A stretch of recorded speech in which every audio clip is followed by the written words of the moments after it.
Hello everyone, this question appears in class 7th NCERT chapter of algebraic expressions. This is fourth question of its exercise 12.3. So the question says that if a is equal to 2, b is equal to minus 2, find the value of.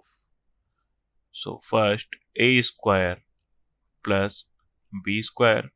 So values put कर देंगे हम. a की value है हमारे पास 2, सो 2 square and b की value है -2.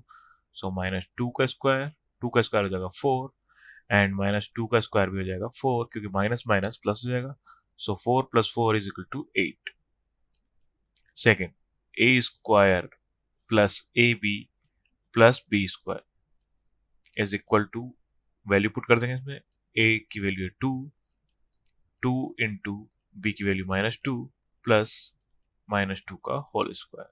सो हो जाएगा 4 प्लस 2 इंटू -2 हो जाएगा हमारे पास -4 प्लस -2 का स्क्वायर हो जाएगा 4.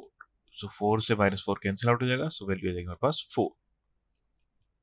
Part third is a square minus b square.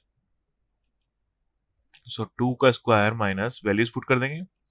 -2 का स्क्वायर, 2 का स्क्वायर हो जाएगा 4 माइनस -2 का स्क्वायर भी हो जाएगा 4. सो 4 से 4 कैंसिल आउट हो जाएगा. सो ये जाएगी हमारे पास 0. सो यहाँ पे हमें वैल्यू फाइंड आउट करनी थी एक्सप्रेशंस की. सो फर्स्ट की हो जाएगी 8, सेकंड की 4 and for third expression the value is 0. Thank you.